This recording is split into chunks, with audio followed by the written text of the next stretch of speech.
Your Book Snap Sequence Method video series.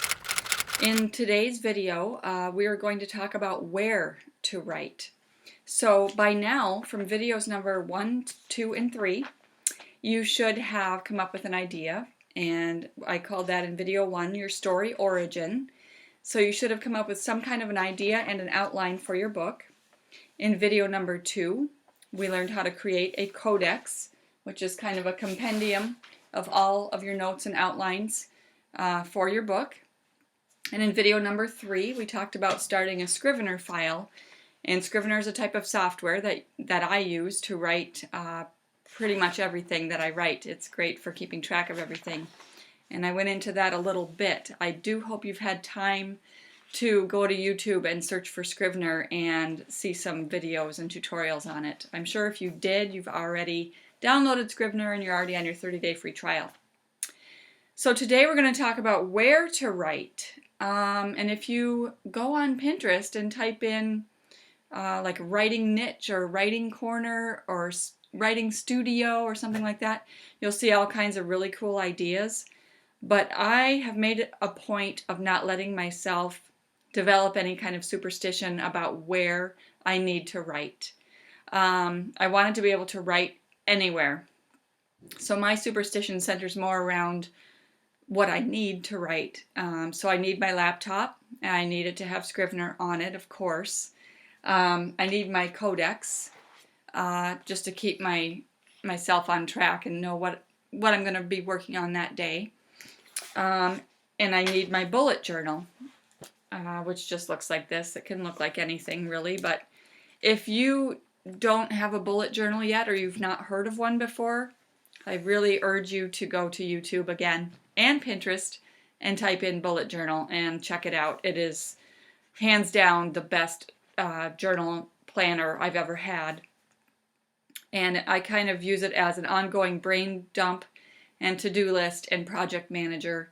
And also I put a calendar in there as well. So very useful. So what I do normally for where to write is a lot of times I'll just write in my chair in the evenings. My husband and I have matching recliners, kind of pathetic. And he'll be watching hockey or baseball or NASCAR or whatever. And since I can tune those out completely, I can sit in my chair next to him with my laptop on my lap and just type away. So I do that quite often. And I write, most of what I write is actually created on my days off. I generally work 4/10s, so I have 3 days off in a row, and I dedicate part of each of those 3 days to writing to keep my project moving forward. So a lot of times I find that in the evenings I'm just kind of rereading and editing and things like that, or maybe I'm adding another few paragraphs. You never know. So if I'm just kind of out and about and an idea pops into my head that I want to capture, that's where my bullet journal comes in, and I just jot it down. It may not make any sense at the time. I might not know what I'm going to do with it or where it's going to go, but then when I get home and I'm writing later on, I will use that idea. Now when I'm away from home by myself in a hotel, or if I'm at a coffee shop or something like that, of course I always bring my laptop and the words just pour out then. So I've always wondered what would happen if I had a job where I traveled a lot, or if I lived in a city where I could visit a coffee shop more frequently than I do now, which is once or twice a year. How much I would write. I might have 20 books out by now if that were the case.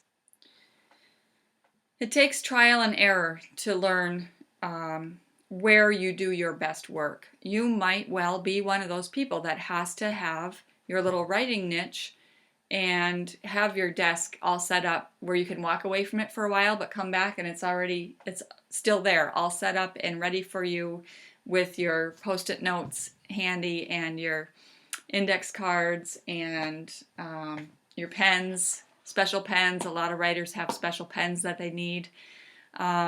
And like I said, I'm like the anti-superstition. I try not to require anything beyond my laptop, my notebook, and then my bullet journal if I need it.